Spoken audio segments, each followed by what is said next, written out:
बिस्मिल्लाहिर्रहमानिर्रहीम। अस्सलाम वालेकुम व्यूअर्स, हाशमी ऑर्गेनिक फार्मिंग में खुश आमदीद। दोस्तों, आज की वीडियो दुनिया में बढ़ते हुए मर्ज़ शुगर के ऑर्गेनिक इलाज पर है। इस वीडियो में आप दोस्तों को बताया जाएगा कि शुगर के मरीज़ों को जामन क्यों खाने चाहिए, जामन की छाल और पत्तों के फ़वाइद और शुगर के इलाज पर बात होगी। अजीज़ साथियों, जामन खाने से शुगर की अलामात जैसे बहुत ज़्यादा पेशाब आने और हर वक्त प्यास लगने पर काबू पाने में मदद मिलती है। जामन में मिठास ना होने के बराबर होती है। और अजीज़ साथियों, जामन खाने से ब्लड शुगर लेवल को मुस्तहकम रखने में मदद मिलती है। व्यूअर्स, जामन शुगर के इलाज के लिए एक जादुई फल है, बल्कि जामन की गुठली भी शुगर के इलाज में मददगार है।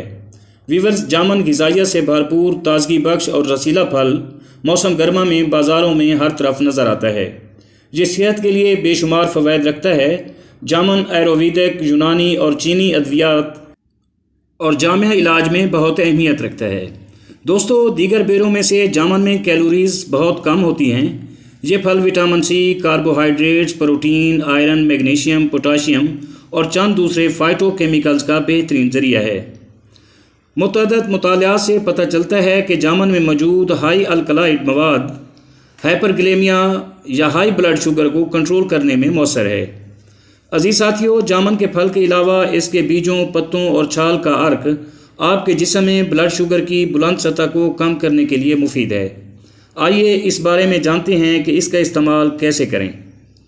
तो दोस्तों, पहले जामन की छाल के बारे में जानते हैं। शुगर और पेशाब की इन्फेक्शन के लिए जामन की छाल को खुश्क करके जलाएं। जब सफ़ेद बुरादा बन जाए तो फिर इसे कूट कर बोतल में भर लें। अब इसे सुबह शाम खाने के बाद थोड़ा सा फाँक लिया करें। और अगर जामन के पत्तों की बात की जाए तो जामन के नए उगे हुए पत्ते, जिनको आप कोंपलें भी कह सकते हैं, इनको धोकर इसका जोशांदा बनाएं और थोड़ा सा शहद मिलाकर पी लें।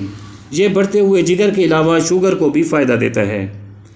व्यूअर्स, जामन का फल काले नमक के साथ खाने से खूनी बवासीर में फ़ायदेमंद है और बवासीर जल्द ठीक हो जाती है। अब दोस्तों, चलते हैं शुगर के नुस्खे की तरफ। इसके लिए दोस्तों, गुड़मार बूटी जो आपको पंसार स्टोर से मिलेगी 10 ग्राम, जामन की गुठलियाँ भी 10 ग्राम, सूंड 5 ग्राम, इन तमाम चीज़ों को अलग अलग कूट लें और बारीक सफ़ूफ बना लें और दिन में एक बार दूध के साथ 3 ग्राम खुराक के हिसाब से इस्तेमाल करें। इंशाअल्लाह शफा मिलेगी और मेरे हक़ में ज़रूर दुआ कीजिएगा। साथियों, अगर आपको मेरी ये काविश पसंद आई हो तो वीडियो को लाइक और शेयर ज़रूर कर दें। और अगर आप दोस्त मेरे चैनल पर नए हैं तो प्लीज़ चैनल को भी ज़रूर सब्सक्राइब कर दें। बहुत शुक्रिया। दुआ है कि अल्लाह हम सब पर मेहरबान रहे। आमीन। जल्द मिलते हैं अगली किसी वीडियो में।